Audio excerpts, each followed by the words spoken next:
We hope na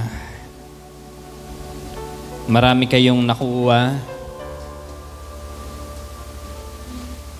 marami kayong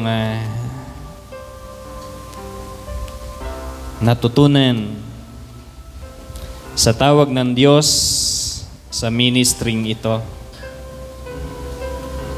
Siya'y tapat, siya'y dakila, siya'y napakabuting Diyos na siyang umiibig sa bawat isa sa amin.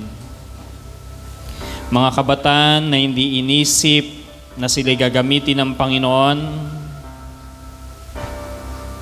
upang ang ministry niya ay makapagpatuloy.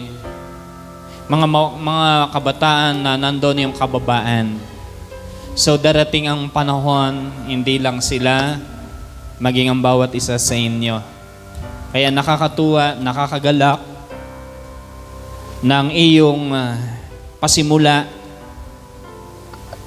at ang iyong magiging pagpapatuloy at pagpatatapos, hindi ka mananatili sa baba.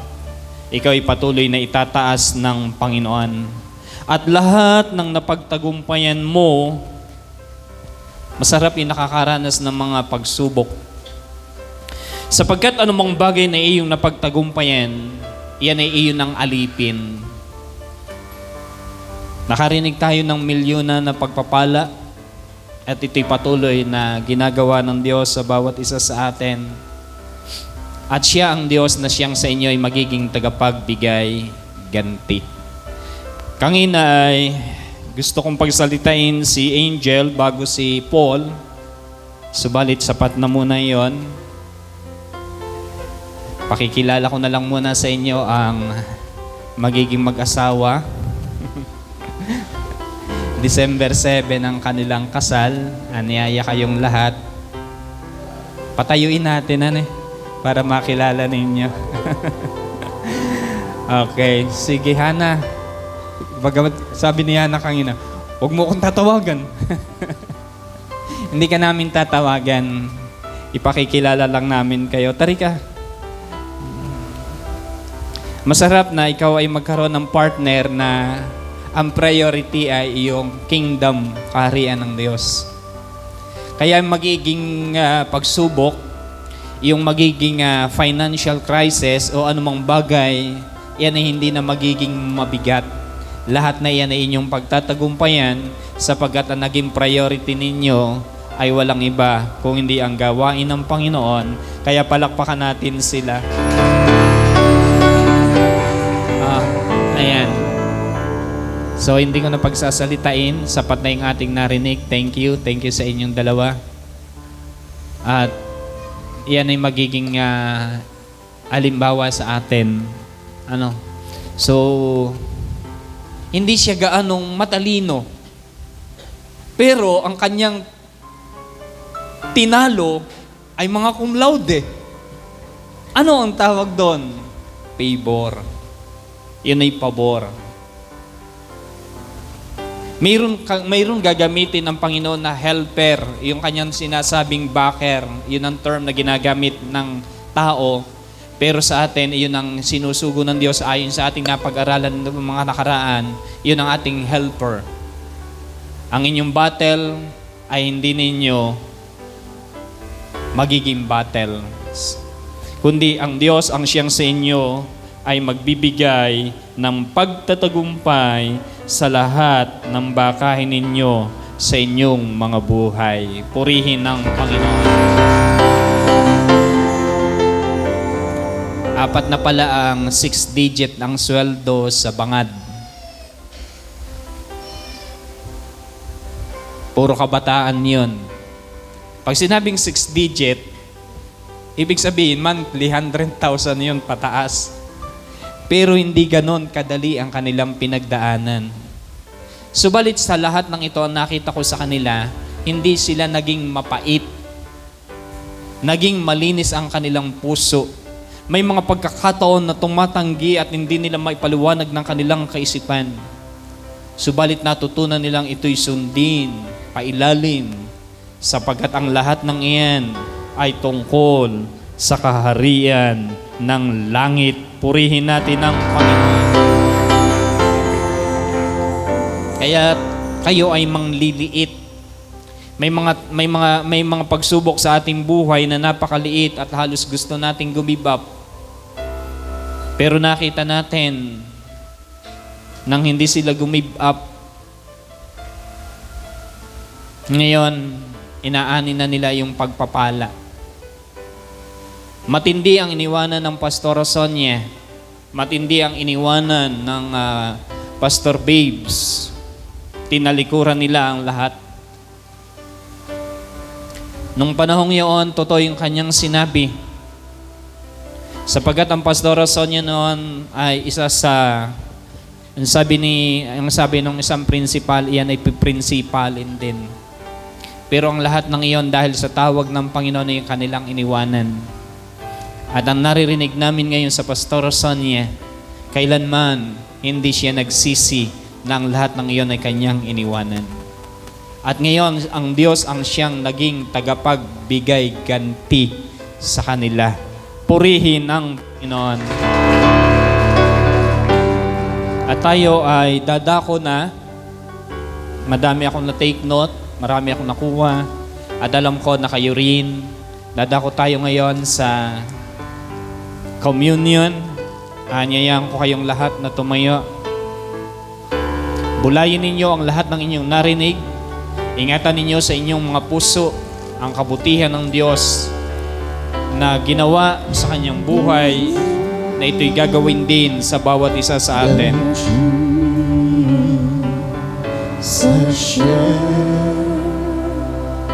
For me,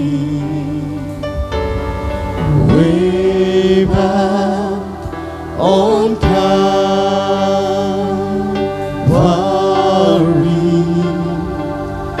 the blood that gives me strength from day to day, it will never lose its power.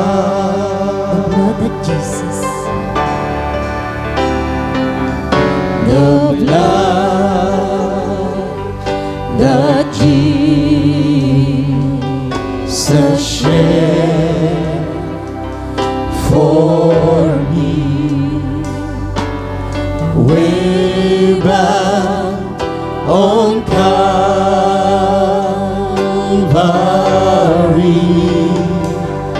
the blood that gives me strength from day to day, it will never lose its power. So it reaches to the highest mountain, and it flows to the lowest valley. The blood that gives me strength from day to day, it will never lose its power.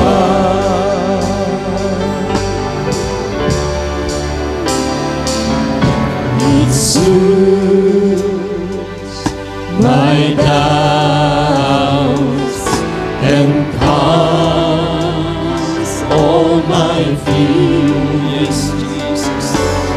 And it dries all my tears. The blood that gives me strength from day to day, will never lose its power. So it reaches to the highest mountain, and it blows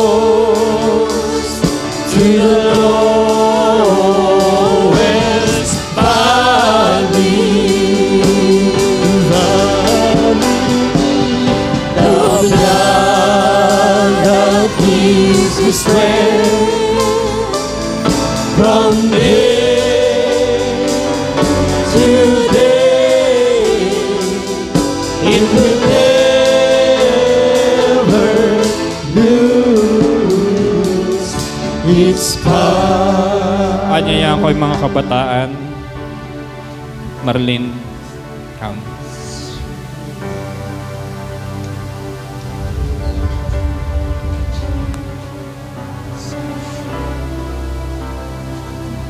Bigyan mo ng tinapay.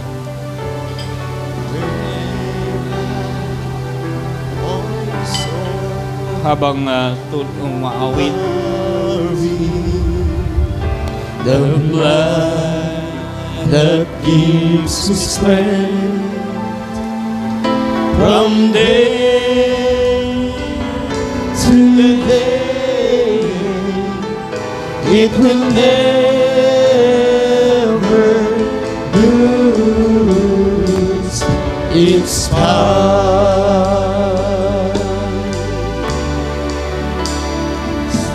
It's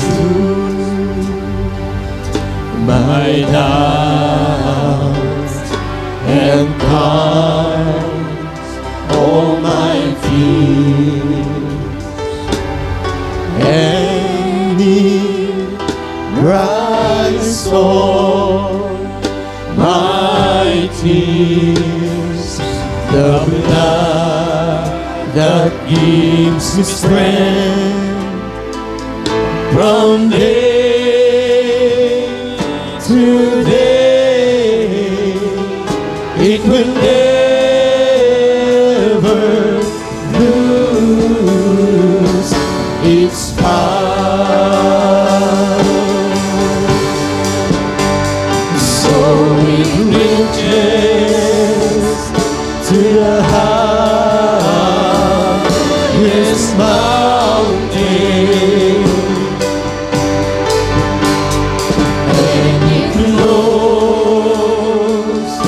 to the lowest valley. The blood that gives me strength from day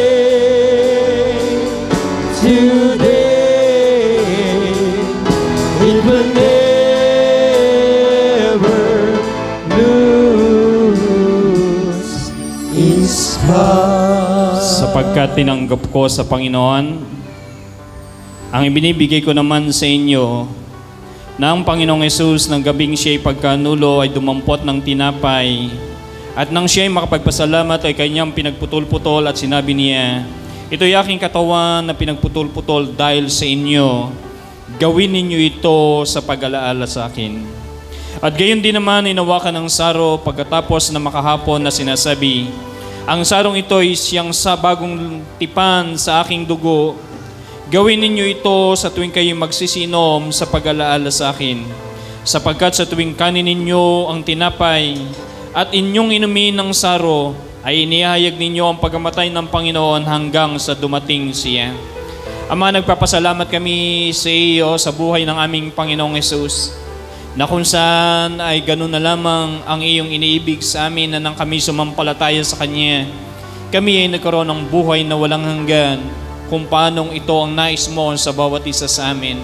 At ngayon narito ang bawat isa naming kapatiran ay inaalaala at ito'y aming ginagawa sa pamamagitan ng pananampalataya. At ang dugo ng aming Panginoong Hesus ang siyang sa amin ay patuloy na dadaloy At ang lahat ng uri ng sakit at karamdaman ay iyong pagagalingin.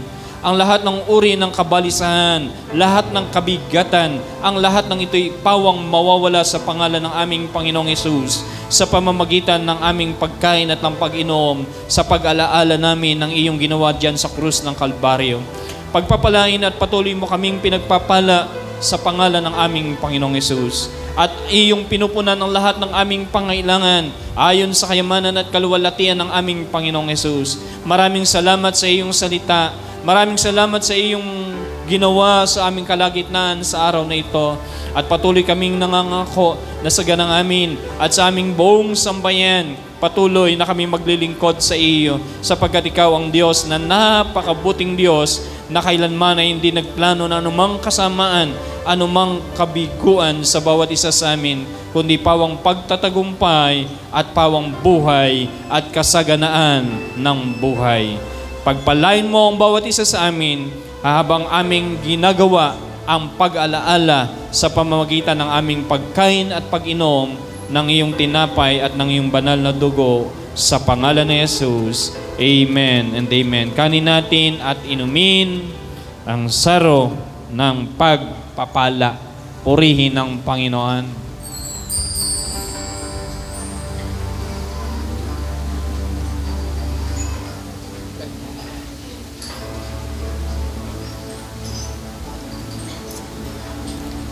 Baka mayroon pang wala.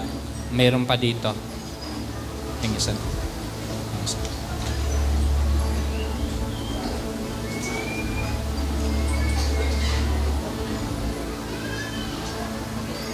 Patotoo, tatawagin ko na lang ang kanyang buong sambahayan bilang pagpapasalamat at sila'y aawit. Tari kayo, narinig namin ang kanilang patotoo kung paanong si Paul ay pinagpala ng Panginoon. Unti-unti mga kabataan din natin dito sa bumbong ay pinagpapala. Nakakahanga ang Diyos. Sabay-sabay ang kanyang project. May project ng pagpapatayo ng apartment, 6 na kwarto. May project sa church. May project sa kasal. Sabay-sabay lahat iyon kanilang ginagawa. At ngayon, si Angel, nakakatuwa. Tari kayo. Habang inihahanda ang inyong pagkain,